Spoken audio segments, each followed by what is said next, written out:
Eduardo Santos parou o carro a uma quadra da casa abandonada, onde a luz amarela do poste pingava sobre o asfalto molhado, como se o tempo estivesse preso ali, congelado em uma memória que não queria ser esquecida. Seus dedos tremiam ao desligar o motor, e ele percebeu o peso do passado como uma sombra que o seguiu desde que decidiu vir até ali. A casa, com suas janelas quebradas e o telhado desmoronado, parecia respirar, como se estivesse viva, observando-o com um olhar que não parecia humano. Ele desceu do carro e experimentou o vento cortar suas mãos descobertas, trazendo consigo o cheiro de poeira e um aroma que não conseguia identificar, algo que misturava o amargo do tempo com o doce da memória. A porta da entrada, enferrujada e semi-aberta, balançava levemente, como se algo do outro lado estivesse tentando chamar sua atenção. Eduardo hesitou, porém o desejo de descobrir a verdade sobre seu pai o empurrou para dentro.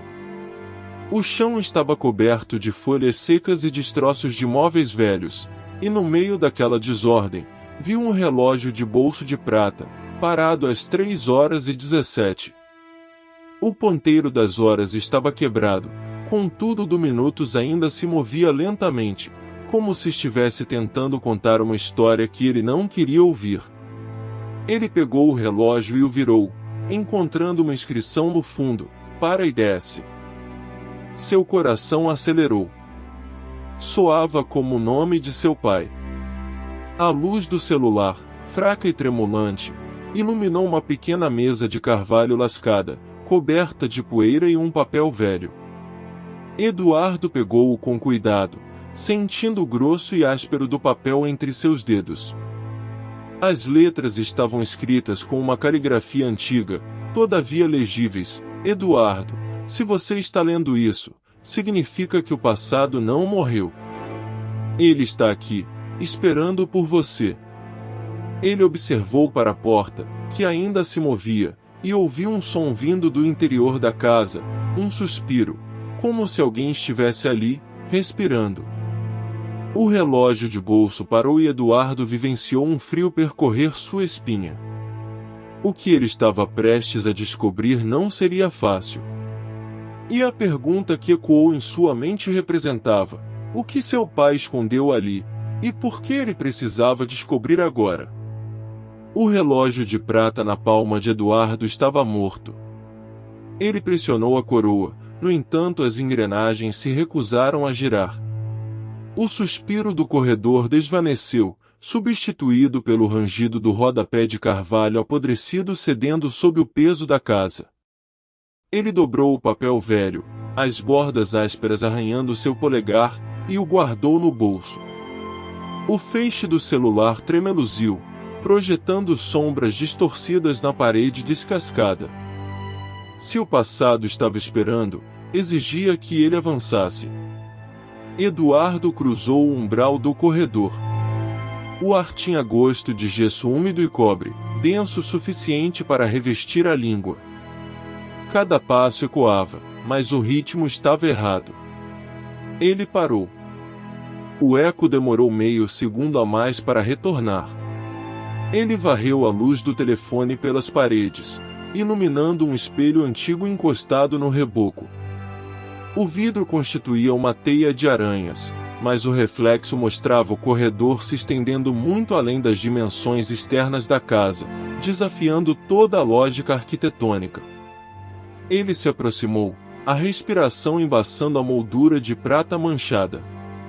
Ao limpar o vidro com a manga, notou algo gravado no fundo, oculto sob camadas de sujeira. Não era um reflexo. Era um mapa. Linhas fracas de carvão traçavam a planta exata da casa, mas um X pesado marcava um cômodo que não existia em nenhum registro municipal.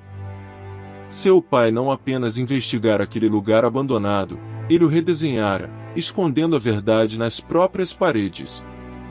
Uma corrente de ar súbita extinguiu a luz do celular. A escuridão total engoliu o corredor. Eduardo congelou, o coração martelando contra as costelas. No breu absoluto, O som de passos arrastados começou na direção do cômodo oculto. Eram lentos, deliberados, e vinham direto para ele. Ele recuou às cegas, o ombro batendo com força na mesa de carvalho lascada do cômodo anterior. Seus dedos trêmulos roçaram algo frio e metálico sobre a madeira. Segundo relógio de prata. E este estava ticando. O tic-tac ficou mais alto, sincronizando perfeitamente com os passos arrastados. Eduardo compreendeu a verdade aterrorizante que gelou seu sangue. Seu pai não deixará o bilhete para avisá-lo. Deixará para garantir que ele estivesse exatamente onde precisava estar quando a casa finalmente acordasse. O tic-tac cessou de repente. Os passos pararam bem atrás de sua orelha, e um hálito gélido tocou sua nuca, trazendo o cheiro inconfundível de terra molhada. Eduardo notou o frio do relógio de prata em suas mãos, um metal ainda mais gelado do que o ar daquela noite. Ele o segurou com força, como se fosse uma âncora em meio à tempestade de perguntas que o envolvia. O tic-tac, agora silencioso, deixará um vazio estranho no ar. Ele se virou, esperando ouvir os passos arrastados voltarem, mas o silêncio era absoluto. Só o som do próprio coração batendo em seus ouvidos, forte e descontrolado. Ele contemplou para o relógio, como se ele pudesse revelar algo que ele não sabia. O ponteiro das horas apontava para as 3h17. O mesmo horário em que seu pai desaparecera. O mesmo horário em que o relógio de bolso de prata, que Eduardo encontrara na biblioteca do velho sobrado, marcará a última vez que o vira vivo. Eduardo caminhou com passos incertos até a porta do cômodo, onde a luz fraca do teto se projetava em rachaduras e sombras. A mesa de carvalho lascada ainda estava ali, e sobre ela, o papel velho que ele havia encontrado antes.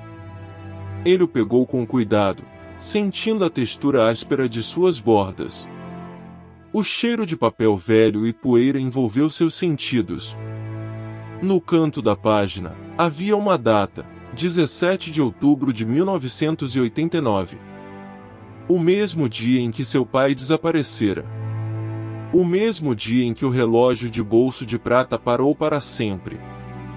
Eduardo sentou-se na beira da mesa, o papel em suas mãos, e leu as palavras escritas à mão, com uma caligrafia firme e curva. A primeira linha dizia: Eduardo, se você está lendo isso, significa que eu não consegui protegê-lo. O coração de Eduardo acelerou. Ele fixou para cima, como se esperasse que alguém aparecesse. Mas o silêncio persistia. E uma pergunta surgiu em sua mente: se o pai escreveu isso, por que não mencionou o que realmente aconteceu? E, mais importante, o que ele não queria que Eduardo soubesse? Eduardo levantou-se, o papel ainda em suas mãos, e encarou a sala como se visse pela primeira vez. O relógio de bolso de prata, quebrado e abandonado em cima da mesa de carvalho lascada, parecia observá-lo com olhos vazios. O ar estava denso, como se o tempo tivesse se congelado ali, e Eduardo captou um frio que não era do ambiente, era algo que vinha do passado, do vazio que seu pai deixará. Ele caminhou até a porta, hesitante, e a abriu. O vento cortou seus braços, carregando o cheiro de folhas secas e um toque de algo que não conseguia identificar. No fundo do corredor, havia um espelho antigo, coberto de poeira e com um vidro rachado. Eduardo encarou sua imagem refletida, mas algo estava errado. Seu rosto parecia mais velho, como se tivesse envelhecido dezenas de anos ali, e ele viu, por um instante, uma figura atrás dele, uma silhueta escura que desapareceu ao se virar. O coração de Eduardo acelerou. Ele voltou para a sala, fechou a porta com força e encarou para o relógio de bolso. O ponteiro estava parado, mas Eduardo jurava que, por um segundo, Ouviu um tic-tac distante, como se o relógio estivesse tentando se mover. Ele avistou para a mesa de carvalho, onde o papel ainda estava aberto, e viu uma nova linha escrita: não estava ali antes. Não olhe para o espelho. Não olhe para o espelho. Sua respiração ficou irregular. Ele se virou novamente, mas a figura não estava mais lá. O som do tic-tac se intensificou, e Eduardo sentiu uma pressão crescente em seu peito, como se algo estivesse se aproximando. O papel estava escrito com a mesma caligrafia de seu pai, mas agora parecia diferente, mais urgente, mais assustadora. Eduardo se perguntou: por que o espelho estava ali? Por que o relógio parado ainda funcionava? E, mais importante, o que o espelho mostraria se ele o olhasse de novo? O papel velho era grosso e áspero, raspando a ponta dos dedos de Eduardo como lixa seca. O cheiro de mofo e madeira podre do rodapé de carvalho apodrecido subia pelo ar gelado da sala, misturando-se ao gosto metálico de sangue em sua boca. Ele mordeu o lábio inferior até sentir o líquido quente escorrer pelo queixo. A contradição era um nó cego em sua mente. O pai dele estava morto há 10 anos, mas a tinta azul daquela caneca tinteiro ainda estava úmida, brilhando sob a luz amarelada do abajur. E o pesado relógio de prata, que deveria estar quebrado, marcava um ritmo cardíaco acelerado no bolso do casaco. Eduardo guardou o papel velho com cuidado e deu um passo pesado em direção ao espelho antigo encostado na parede. O vidro estava coberto por uma crosta espessa de poeira cinzenta, mas o ar ao redor dele gelava a pele nua de seu pescoço. Por que a caligrafia do pai pedia para não olhar, se era exatamente a mesma letra que, nos diários encontrados semanas atrás, ordenava que ele encarasse o reflexo da verdade? A lógica fria de Eduardo, treinada para restaurar fachadas históricas e ler plantas antigas, desmoronava diante daquela mesa de carvalho lascada. Ele ergueu a mão trêmula e limpou um círculo no vidro embaçado. O reflexo distorcido não mostrou o rosto cansado de um arquiteto de 37 anos. Mostrou a sala vazia atrás dele, mas a porta de entrada, que ele havia trancado com o próprio corpo minutos antes, estava escancarada. O vento uivante e gelado lá fora não movia as cortinas rasgadas, mas a porta rangia em um compasso lento, perfeitamente sincronizado com o tic-tac do relógio de bolso. Eduardo recuou, a bota esmagando um pedaço de gesso solto do teto. Ele percebeu que não estava sozinho na casa abandonada. A figura que desaparecera não havia saído do cômodo. O reflexo no espelho se moveu de novo, não para imitar seus gestos de pânico, mas para apontar um dedo pálido e translúcido em direção ao rodapé de carvalho. A madeira podre do rodapé começou a se partir de dentro para fora com um estalo úmido, revelando um espaço oco que exalava o mesmo perfume de cravo e tabaco que seu pai usava. E de lá de dentro, uma voz rouca sussurrou o nome de Eduardo. Eduardo enfiou a mão no buraco escuro do rodapé de carvalho apodrecido. A madeira úmida e farpada arranhou seus nós dos dedos, mas o cheiro de cravo e tabaco o puxou para dentro, deixando-o cego e surdo para qualquer instinto de sobrevivência. Seus dedos tatearam o vazio gelado até esbarrar em algo metálico e pesado. O coração dele falhou uma batida quando o objeto frio pressionou a palma de sua mão. Ele puxou o braço bruscamente, e o som abafado de correntes arrastando ecoou por um segundo antes de cessar. O que estava preso ali dentro, no escuro, esperando por aquele toque? Ele abriu a mão trêmula sob a luz amarelada que vazava pela janela quebrada.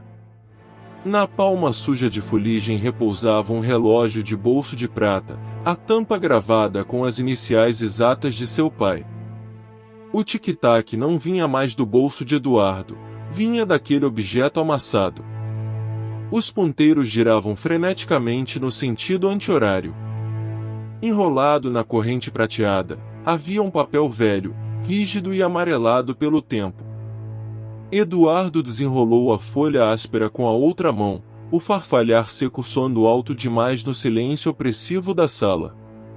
A tinta estava desbotada, mas as linhas eram inconfundíveis e perturbadoras. Não era uma carta de despedida.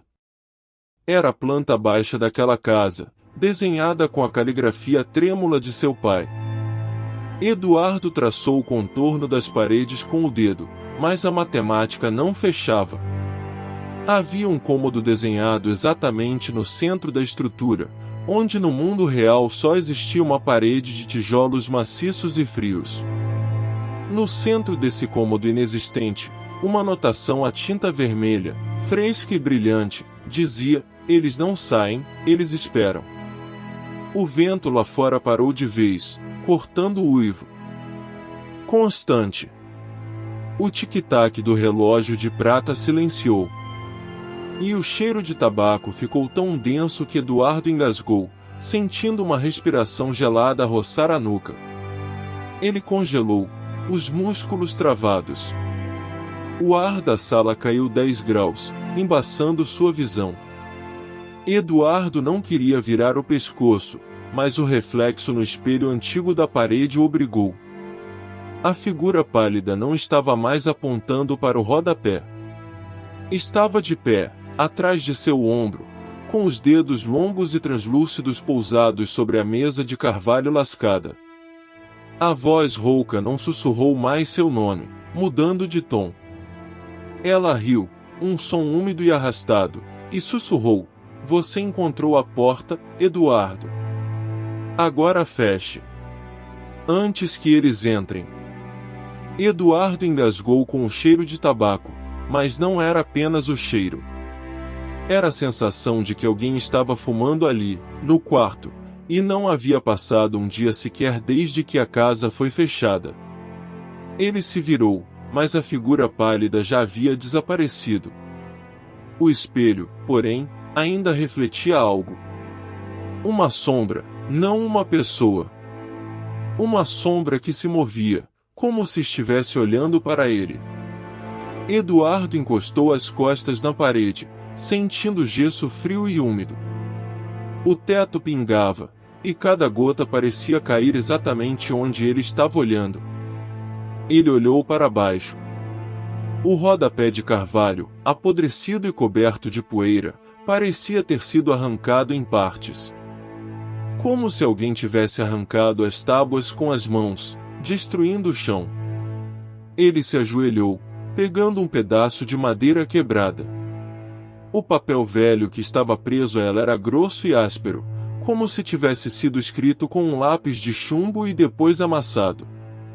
Eduardo abriu a mão, e o papel caiu no chão. Ele o pegou de novo, com cuidado. As letras estavam desgastadas, mas ainda legíveis. Eduardo, não entre. Você não está pronto. A caligrafia era familiar. Era a mesma que estava na carta que encontrou no bolso do casaco de seu pai. A mesma que ele havia guardado por anos, sem jamais abrir. Ele olhou para cima, para o espelho. A sombra estava mais próxima agora, e ele pôde ver que não era uma sombra. Era um rosto, ou algo muito parecido. Um rosto que parecia ter sido esculpido com uma faca, e que sorria, como se estivesse esperando por ele. Eduardo engoliu em seco. O relógio de bolso de prata, que estava em cima da mesa de carvalho lascada, começou a tic-tacar de novo. Mas o som era diferente. Era mais lento, como se o tempo estivesse se movendo em câmera lenta. Eduardo olhou para a porta. Ela estava fechada. Mas não por dentro. Por fora. E ele ouviu um som. Um passo. Lá fora. Eduardo agarrou o relógio de bolso de prata com tanta força que seus dedos ficaram brancos.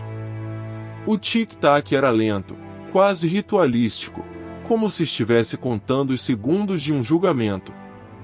Ele olhou para o espelho.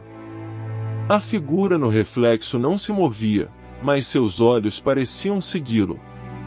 O rosto, esculpido com uma faca, sorria como se soubesse algo que ele não sabia. Eduardo recuou. O chão era frio sob seus pés, e o cheiro de mofo e madeira úmida se encheu seus pulmões. Ele não estava sozinho. O som do passo se aproximou. Agora, era mais do que um som. Era uma presença. Eduardo olhou para a porta. Ela estava fechada, mas o trinco não estava engatado. Ele podia ver a sombra de alguém do outro lado. Era uma silhueta feminina, com o cabelo preso em um coque apertado, como se estivesse vestindo uma roupa de outro tempo. Eduardo sentiu um frio na nuca. A figura não se movia. Não se aproximava. Ela apenas observava. Ele se virou para o espelho novamente. A figura no reflexo se moveu. Seus olhos se apertaram. Eduardo sentiu um peso no peito, como se algo estivesse pressionando seu coração. Ele olhou para o relógio de bolso. O ponteiro estava parado. O tempo não estava se movendo. Ele olhou para a mesa de carvalho lascada. Sobre ela, havia um papel velho. Era a mesma caligrafia da carta que encontrou no bolso do casaco de seu pai. Mas esta carta tinha uma data, 1983. O mesmo ano em que seu pai desapareceu. Eduardo estendeu a mão para pegar o papel. Mas antes que pudesse tocá-lo, ouviu uma voz. Baixa, quase sussurrada. Eduardo, você não deveria estar aqui. A voz era familiar. Era a voz de seu pai. Mas ele não estava morto. Não deveria estar morto. E por que a voz parecia vir do espelho? Eduardo engoliu em seco, as palavras da voz de seu pai ecoando em sua mente como um sussurro do inferno. Seus dedos tremiam, mas ele não se movia. O espelho refletia a mesma figura, imóvel, como se estivesse esperando. Ele tentou se lembrar de onde havia visto aquele espelho antes. Não era só uma peça de mobília. Era uma testemunha. Um guardião. Um portão. Ele olhou para a mesa de carvalho lascada, onde o papel velho ainda estava. O cheiro de tinta seca e poeira antiga envolveu seus pulmões, como se o tempo estivesse preso ali. Ele se aproximou, mas parou ao ouvir a voz novamente, mais próxima agora. Eduardo, você não deveria estar aqui. A voz não era só familiar. Era a mesma que ouvirá quando era criança, vinda do quarto do pai, sempre que ele tentava dormir. Ele se virou, mas não havia ninguém. Apenas o silêncio, denso e pesado. O relógio de bolso de prata parado no bolso de seu casaco parecia ter se engavetado no tempo. Eduardo se lembrou de como seu pai o encontrara naquela noite, em 1983, o mesmo ano da data no papel.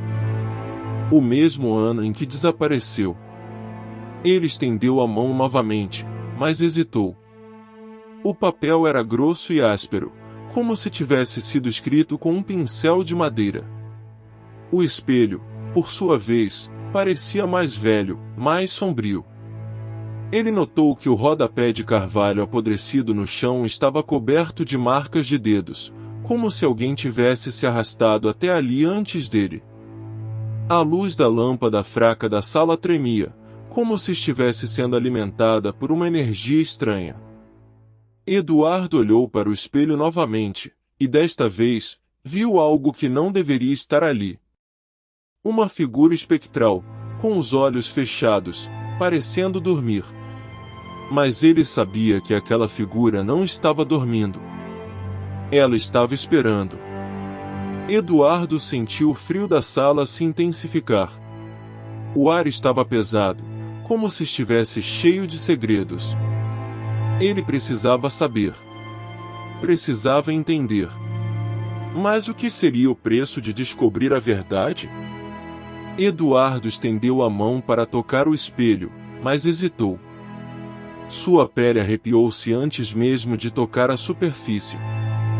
O ar estava mais frio agora, como se o tempo tivesse parado ali, congelado em uma memória que não deveria existir. Ele se aproximou, encarando a figura espectral, e notou que os dedos da mão esquerda da figura estavam ausentes. Uma ausência que parecia ter sido arrancada com violência. Ele virou-se, observando a sala novamente. A mesa de carvalho lascado estava no centro da sala, coberta de poeira e livros amarelados. Um deles, com capa de couro, estava aberto, suas páginas desgastadas e escritas com uma caligrafia irregular. Eduardo reconheceu o estilo, era a mesma que estava no papel velho encontrado no armário no andar de cima. Ele se lembrou do relógio de bolso de prata, quebrado em duas partes, e do rodapé de carvalho apodrecido, que parecia ter sido arrancado com força. Ao tocar o livro, um som ecoou pela sala, como se algo estivesse respirando. Eduardo olhou para cima, e o espelho refletia algo que não estava ali antes. Uma sombra se movia, deslizando ao longo da parede, como se estivesse buscando algo. Ele recuou, coração batia rápido, e viu que o relógio de bolso de prata, quebrado, estava agora intacto, apoiado sobre a mesa. As mãos de Eduardo tremiam ao pegá-lo, mas quando abriu a tampa, encontrou um bilhete dentro. A escrita era a mesma do papel velho. Mas a mensagem era diferente. Você está mais perto do que imagina. Eduardo olhou para o espelho novamente. A figura espectral havia desaparecido. Mas agora, ele sabia que não estava sozinho. E que o passado não estava morto. Ele estava vivo, e queria ser visto.